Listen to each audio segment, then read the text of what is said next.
विद्धेश्वर संहिता के दूसरे अध्याय में शिव पुराण का परिचय बताया गया है।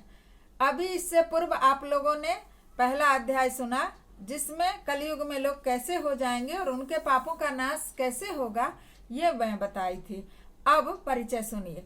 सूत जी कहते हैं, साधु महात्माओं, आपने बहुत अच्छी बात पूछी है।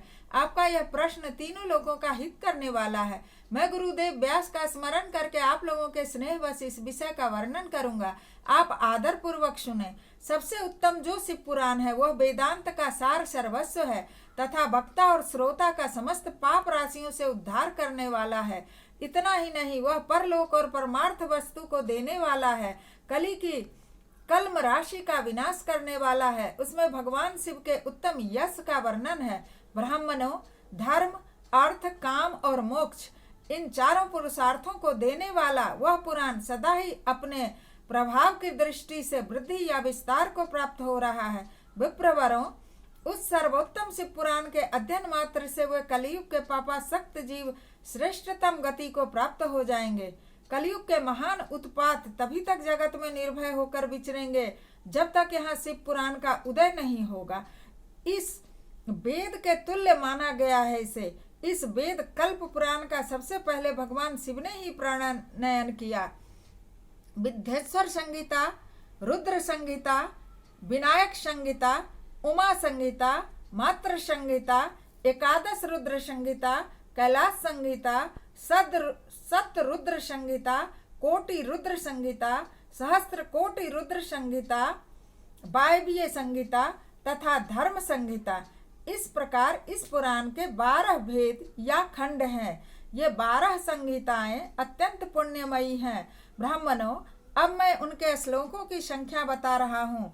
आप लोग वह सब आदर पूर्वक सुने। विद्धेश्वर संहिता में 10,000 श्लोक बताए गए हैं। रुद्र संहिता में विनायक संहिता, उमा संहिता और मात्र संहिता, इनमें प्रत्येक में 8-8 हजार श्लोक हैं।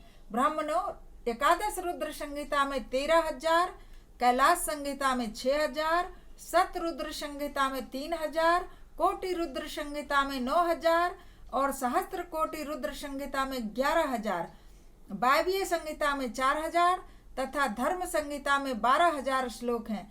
इस प्रकार मूल शिव पुराण की श्लोक संख्या 1,00,000 है, परंतु व्यास जी ने उसे 24,000 श्लोकों में संक्षिप्त कर दिया है। मतलब जो श्लोक की संख्या 1,00,000 हो रही है, उनको व्यास जी ने 24,000 श्लोक में संक्षिप्त करके बताया है। पुराणों की क्रम संख्या के विचार से इस शिव पुराण का स्थान चौथा है। इसमें 7 संहिताएं हैं। पूर्व काल में भगवान शिव ने श्लोक संख्या की दृष्टि से 100 करोड़ श्लोकों का एक ही पुराण ग्रंथित किया था।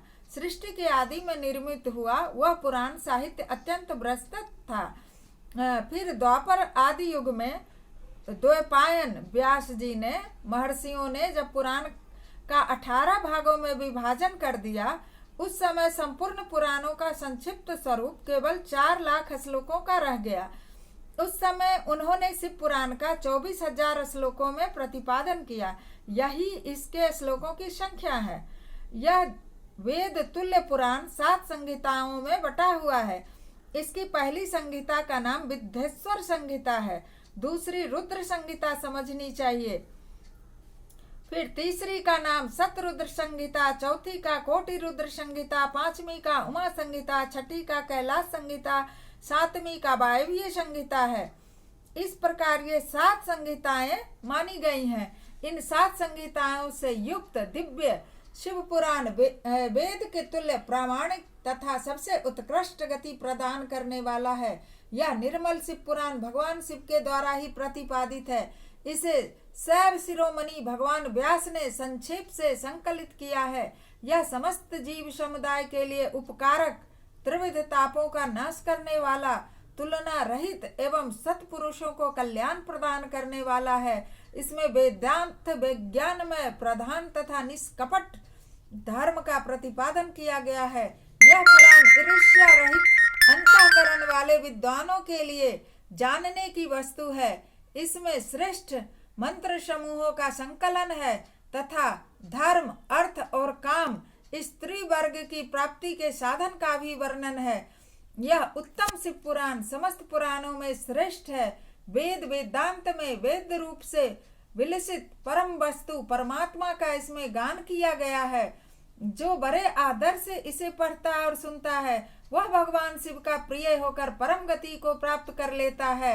इस तरह से अध्याय 2 समाप्त हुआ। मैं अब विराम की ओर चलते हैं। बोलिए भगवान शंकर की जय।